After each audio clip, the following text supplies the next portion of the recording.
अस्सलाम वालेकुम grade 5। My name is Sadaf and I am your computer teacher. कैसे हैं आप सब स्टूडेंट्स? मुझे उम्मीद है कि सब ठीक होंगे और अच्छे से पढ़ाई कर रहे होंगे। स्टूडेंट्स, हम लोग पढ़ रहे थे यूनिट नंबर 10 जिसका नाम है introduction to MS PowerPoint. और स्टूडेंट्स, हम लोगों ने पावर पॉइंट के कुछ फीचर्स पढ़े थे। तो स्टूडेंट्स, वही फीचर्स हम लोग आज भी कंटिन्यू करने जा रहे हैं और आज हम देखेंगे कि हम किस तरह से स्लाइड्स की थीम्स को चेंज कर सकते हैं और किस तरह से अपनी स्लाइड्स को व्यू कर सकते हैं। तो चलिए स्टूडेंट्स, अपने लेक्चर की तरफ चलते हैं।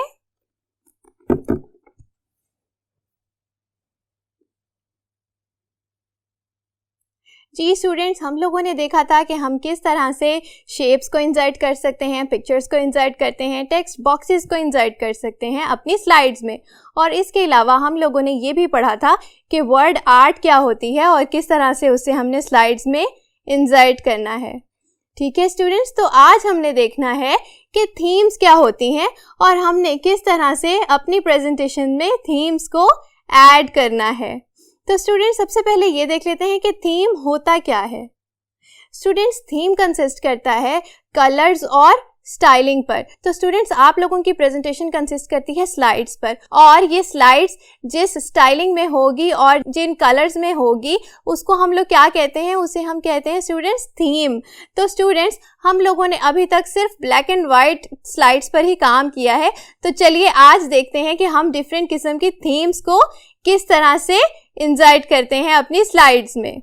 सबसे पहले हम करेंगे MS पावर पॉइंट को ओपन। तो चलिए अपने अपने कंप्यूटर्स ऑन कर लीजिए और उसमें पावर पॉइंट को ओपन कर लीजिए। स्टूडेंट्स, आप लोग देख सकते हैं कि जो स्क्रीन आप लोगों के पास नज़र आ रही है उसमें ऑलरेडी MS पावर पॉइंट मैंने ओपन किया हुआ है। आप लोग भी जल्दी से ओपन कर लें ताकि हम लोग अपना काम शुरू कर सकें। तो स्टूडेंट्स, सबसे पहले हमने क्या करना है, हमने जाना है डिज़ाइन टैब में। डिज़ाइन टैब में क्यों जाएंगे? क्योंकि थीम डिज़ाइन का हिस्सा होती हैं स्टूडेंट्स, इसीलिए हम लोग थीम्स को चेंज करने के लिए जाएंगे डिज़ाइन टैब में। तो स्टूडेंट्स, डिज़ाइन टैब में आप लोग देख सकते हैं डिफरेंट ग्रुप्स, जहां पर आपको नज़र आ रहा है थीम्स का ऑप्शन। तो स्टूडेंट्स, इस थीम के बटन के साथ आप लोगों को एक छोटा सा ड्रॉप डाउन का एरो भी नज़र आ रहा है। तो स्टूडेंट्स, उस ड्रॉप डाउन को क्लिक करें जी, तो आप देख सकते हैं कि आप लोगों के पास डिफरेंट स्टाइलिंग के थीम्स आ चुके हैं और इनमें डिफरेंट कलर्स यूज हुए हुए हैं। तो स्टूडेंट्स, अब आप लोगों ने क्या करना है, कोई भी अपनी पसंद का थीम सिलेक्ट करना है जो कि हमारी सारी स्लाइड्स पर अप्लाई हो जाएगा। ठीक है स्टूडेंट्स, तो चलिए शुरू करते हैं जी। तो स्टूडेंट्स, यहाँ पर आप लोगों को डिफरेंट किस्म के थीम्स नजर आ रहे हैं। इनमें से कोई सा भी थीम हम सिलेक्ट कर लेते हैं। जैसे कि मैं कर रही हूँ पहली रो में जो नंबर 3 स्टाइल आप लोगों को नजर आ रहा है स्टूडेंट्स, मैं ये सिलेक्ट कर रही हूँ। तो स्टूडेंट्स, थीम सिलेक्ट करने का एक तरीका है, आप लोगों ने लेफ्ट क्लिक नहीं करना, माउस को आपने क्या करना है, राइट क्लिक करना है। जब आप राइट क्लिक करते हैं तो स्टूडेंट्स आप लोगों के पास ऑप्शंस आ जाते हैं। ठीक है, ऑप्शंस में अगर तो आप सारी स्लाइड्स के ऊपर ये अप्लाई करना चाहते हैं तो फिर आप करेंगे अप्लाई टू ऑल स्लाइड्स। तो स्टूडेंट्स, अगर हम लोग इसे सिलेक्टेड स्लाइड्स के ऊपर अप्लाई करना चाह रहे हैं तो फिर हम क्या करेंगे, अप्लाई टू सिलेक्टेड स्लाइड्स। ठीक है स्टूडेंट्स, आप लोग इन ऑप्शंस को स्क्रीन पर भी देख सकते हैं। तो स्टूडेंट्स, क्योंकि मैं करना चाह रही हूँ सारी स्लाइड्स के ऊपर अप्लाई, इसलिए मैं क्या ऑप्शन सिलेक्ट करूंगी, अप्लाई टू ऑल स्लाइड्स। तो स्टूडेंट्स, आप लोग देख सकते हैं कि अब जो स्क्रीन पर आप लोगों को स्लाइड्स नज़र आ रही हैं वो उसी थीम की हैं जो कि थीम हमने अभी अभी सिलेक्ट किया था। तो स्टूडेंट्स, आप लोग भी इसी तरह से डिफरेंट किस्म के थीम सिलेक्ट करके उनके ऊपर आप लोग अपनी स्लाइड्स बना सकते हैं। तो स्टूडेंट्स, इस तरह से क्या होगा, आप लोगों की स्लाइड्स और भी ज़्यादा इंटरेक्टिव और भी ज़्यादा अच्छी लगने लग जाएंगी। तो चलिए अब हम देखते हैं कि नेक्स्ट टॉपिक हमने क्या पढ़ना है।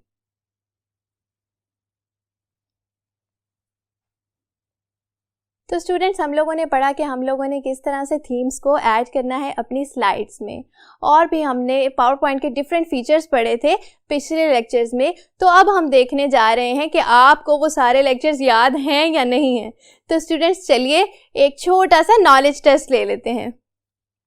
तो हम देखेंगे कि सबसे पहला क्वेश्चन हमारे पास क्या है, which group contains slide number. Students, हम लोगों ने देखा था कि हम अपनी स्लाइड्स में स्लाइड नंबर्स भी ऐड कर सकते हैं।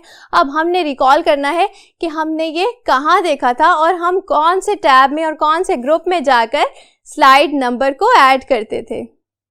स्टूडेंट्स, सबसे पहले मैं आपको याद करा दूं कि कोई भी चीज़ जब आप लोग ऐड करते हैं या इंसर्ट करते हैं तो वो हम कहाँ से करते थे? इंसर्ट टैब से करते थे। ठीक है, तो टैब तो कंफर्म हो गया कि इंसर्ट टैब है। अब हमने देखना है कि वो ग्रुप कौन सा था। स्टूडेंट्स, क्या वो इमेजेस का ग्रुप था? नहीं, हम लोगों ने इमेजेस का ग्रुप पढ़ा तो था, लेकिन उसमें तो हम पिक्चर्स ऐड करते थे। तो क्या सिंबल्स का ग्रुप था? नहीं स्टूडेंट्स, पेज नंबर कोई सिंबल नहीं है। पेज नंबर क्या है? पेज नंबर तो एक टेक्स्ट है जो कि हम फुटर में ऐड करते हैं। तो स्टूडेंट्स, तीसरा ग्रुप देख लेते हैं कि क्या है। तो स्टूडेंट्स, आप लोगों के पास थर्ड ऑप्शन है टेक्स्ट। तो अब आप मुझे बताएंगे कि क्या पेज नंबर टेक्स्ट ग्रुप में था? जी बिल्कुल, पेज नंबर हमने देखा था टेक्स्ट ग्रुप में। तो चलिए इसे कर लेते हैं मार्क। तो स्टूडेंट्स देखेंगे सेकेंड स्टेटमेंट क्या है? In which group does shapes fall in? Students, हम लोगों ने शेप्स के बारे में कौन से ग्रुप में और कौन से टैब में पढ़ा था? टैब तो हमें कंफर्म है कि इंसर्ट टैब ही होगा, क्योंकि कोई भी चीज़ हम इंसर्ट करते हैं तो वो हम कहाँ से करते हैं? इंसर्ट टैब से करते हैं। स्टूडेंट्स, अब हमने देखना है कि ग्रुप कौन सा था। तो स्टूडेंट्स, सबसे पहले मुझे बताएं कि क्या इमेजेस ग्रुप में शेप्स हो सकती हैं? नहीं हो सकती, क्योंकि इमेजेस में क्या होता है? सिर्फ पिक्चर्स इंसर्ट हो सकती हैं। और स्टूडेंट्स, टेक्स्ट, क्या टेक्स्ट ग्रुप में आप लोग शेप्स ऐड कर सकते हैं? नहीं, टेक्स्ट ग्रुप में हमने क्या पढ़ा था? टेक्स्ट बॉक्सेस होते थे, हेडर्स एंड फुटर्स थे, और क्या था? पेज नंबर्स थे। तो शेप्स हम लोगों ने टेक्स्ट ग्रुप में नहीं पढ़ी थी। तो चलिए देखते हैं कि थर्ड ऑप्शन क्या है। स्टूडेंट्स, थर्ड ऑप्शन है इलस्ट्रेशन। जी, हम लोगों ने शेप्स को पढ़ा था इलस्ट्रेशंस में। तो चलिए इसे मार्क कर लेते हैं।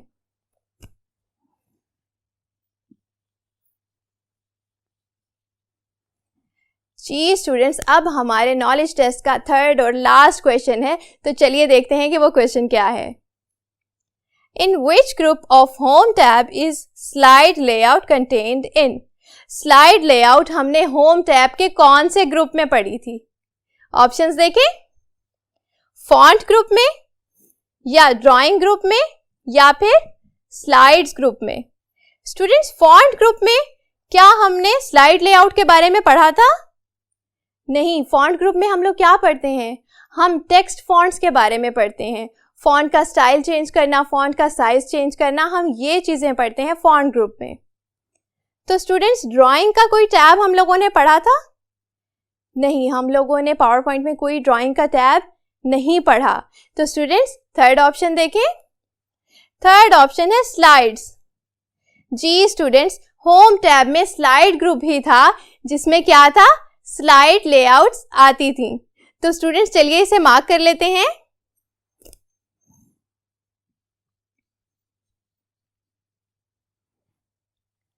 जी स्टूडेंट्स, अब जल्दी से इस वीडियो को पॉज करें और इन क्वेश्चंस के आंसर्स अपनी बुक्स पे मार्क कर लें।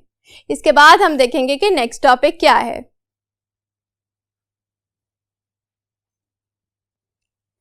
जी स्टूडेंट्स, अब हम लोगों ने क्या पढ़ना है कि आप लोग अपनी स्लाइड्स को किस तरह से व्यू कर सकते हैं।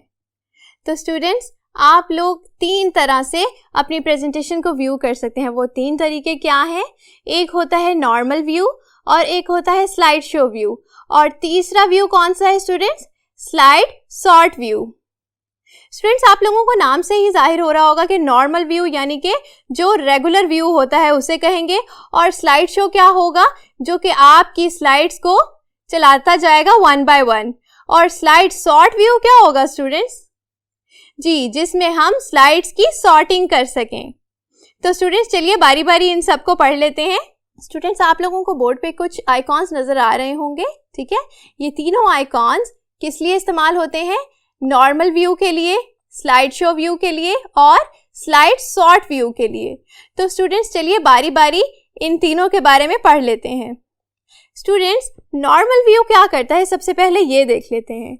नॉर्मल व्यू यानी कि जो कि रेगुलर व्यू होता है आपकी स्लाइड्स का, स्टूडेंट्स आप लोग उसमें अपनी स्लाइड्स को एडिट कर सकते हैं। एडिट किस तरह से करेंगे, यानी कि आप लोग उसमें टेक्स्ट ऐड कर सकते हैं, पिक्चर्स ऐड कर सकते हैं, या शेप्स या जो भी चीज़ें आप लोग उसमें ऐड करना चाहें वो आप लोग नॉर्मल व्यू में करते हैं। और स्टूडेंट्स आप लोग अपनी प्रेजेंटेशन बनाने का जो सारा काम है वो कौन से व्यू में करते हैं, वो नॉर्मल व्यू में करते हैं। ठीक है, आप लोग अपनी स्टेटस बार में देख सकते हैं स्टूडेंट्स, आप लोगों को स्क्रीन पर भी नज़र आ रही होगी, जो कि बिल्कुल पहला व्यू है, हाईलाइटेड है, छोटा सा आइकॉन आप लोगों को नज़र आ रहा होगा स्टूडेंट्स। ये नॉर्मल व्यू होता है और रेगुलरली आप लोगों की स्लाइड्स इसी व्यू में चल रही होती हैं। तो चलिए देखते हैं कि बाकी दो व्यूज़ कौन से हैं। जी स्टूडेंट्स, नॉर्मल व्यू के बाद हमारे पास है slide show view. Students slide show क्या करता है, सबसे पहले ये देख लेते हैं। आप लोगों ने जब भी अपनी प्रेजेंटेशन को प्रेजेंट करना होता है तो स्टूडेंट्स आप लोग नॉर्मल व्यू में नहीं प्रेजेंट करते, आप लोग कौन से व्यू में प्रेजेंट करते हैं, स्लाइड शो व्यू में प्रेजेंट करते हैं। स्लाइड शो का फ़ायदा क्या होता है, एक तो आप लोग इसे फुल स्क्रीन पर देख सकते हैं। ठीक है, जो नॉर्मल व्यू होता है वो फुल स्क्रीन नहीं दिखाता है, क्योंकि उसमें सारे के सारे एडिटिंग के भी ऑप्शंस आप लोगों को नज़र आ रहे होते हैं, यानी कि टैब्स और रिबन्स वगैरह सब नज़र आ रहा होता है नॉर्मल व्यू में। लेकिन स्लाइड शो क्या करता है, स्लाइड शो आपकी स्लाइड को फुल स्क्रीन व्यू करके दिखाता है। तो स्टूडेंट्स जब भी आप लोगों ने प्रेजेंटेशन प्रेजेंट करनी होती है तो आप लोग कौन सा व्यू यूज़ करते हैं, स्लाइड शो व्यू यूज़ करते हैं स्टूडेंट्स। चलिए देखिए स्क्रीन पर अपनी स्टेटस बार में। जी स्टूडेंट्स, ये ऑप्शन जो आप लोगों को बिल्कुल लास्ट में नज़र आ रही है, जी जो आइकॉन आप लोगों को हाईलाइटेड भी नज़र आ रहा है स्टूडेंट्स, इस बटन को जब हम क्लिक करते हैं तो आप लोगों का स्लाइड शो शुरू हो जाता है और आपकी स्लाइड फुल स्क्रीन नज़र आने लगती है।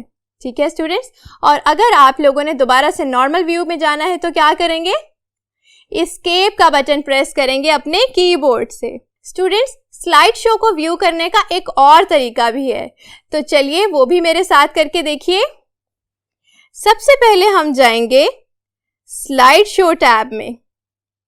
ठीक है, डिफरेंट टैब्स बने हुए हैं ना, जैसे होम टैब है, डिज़ाइन टैब है, उसी तरह से आप लोगों को एक नज़र आ रहा होगा स्लाइड शो टैब। तो इस स्लाइड शो टैब में जब हम जाएंगे तो आप लोगों को डिफरेंट ग्रुप्स और डिफरेंट ऑप्शंस नज़र आ रहे हैं। ठीक है स्टूडेंट्स, तो स्टूडेंट्स इनमें आप लोगों को एक ग्रुप नज़र आ रहा होगा, स्टार्ट स्लाइड शो ग्रुप। ठीक है, इस ग्रुप में से हम लोगों ने एक ऑप्शन सिलेक्ट करना है जिसका नाम है फ्रॉम बिगनिंग। ठीक है स्टूडेंट्स, इस ऑप्शन को क्लिक करेंगे। जी जब हम इस बटन को क्लिक करते हैं तो क्या होता है, स्लाइड शो शुरू हो जाएगा और आपकी स्लाइड आप लोगों को फुल स्क्रीन में नज़र आना शुरू हो जाएगी। ठीक है स्टूडेंट्स, और अगर आप लोग नॉर्मल व्यू में दोबारा जाना चाहते हैं तो क्या करेंगे, दोबारा से एस्केप का बटन प्रेस करेंगे। तो स्टूडेंट्स ये दो तरीके थे स्लाइड शो को आपकी स्क्रीन पर ऑन करने के। अब स्टूडेंट्स हम लोगों ने तीसरा व्यू देखना है कि वो क्या है। तो स्टूडेंट्स थर्ड व्यू है स्लाइड सॉर्टर व्यू। ठीक है, स्लाइड सॉर्टर व्यू क्या करता है, आपको आपकी स्लाइड्स की सॉर्टिंग करने में मदद करता है। यानी कि स्टूडेंट्स आप लोग अपनी एक स्क्रीन पर एक से ज़्यादा स्लाइड्स देख सकते हैं।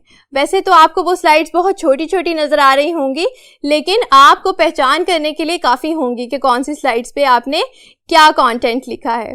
तो स्टूडेंट्स देख लेते हैं कि स्लाइड सॉर्टर व्यू को हमने किस तरह से देखना है। जी स्टूडेंट्स अपनी स्टेटस बार में देखिए, जी जो आइकॉन आपको हाईलाइटेड नज़र आ रहा है स्क्रीन पर, इस बटन को हम लोग क्लिक करेंगे तो आपकी प्रेजेंटेशन जो है वो स्लाइड सॉर्टर व्यू में आपको नज़र आना शुरू हो जाएगी और आप लोगों की सारी स्लाइड्स छोटी छोटी नज़र आएंगी आप लोगों को सिर्फ एक ही स्क्रीन पर। ठीक है स्टूडेंट्स, तो इस तरह से आप लोग 3 डिफरेंट तरीकों से अपनी स्लाइड्स को व्यू कर सकते हैं। मुझे उम्मीद है कि आज का लेक्चर आप लोगों को बहुत अच्छा लगा होगा। स्टूडेंट्स आप लोगों ने इन सब फीचर्स की अच्छे से प्रैक्टिस कर लेनी है ताकि आप लोगों की ग्रिप MS PowerPoint पर और भी ज़्यादा अच्छी हो सके। तो स्टूडेंट्स अगले लेक्चर तक अपना ख्याल रखिएगा। अल्लाह हाफिज़।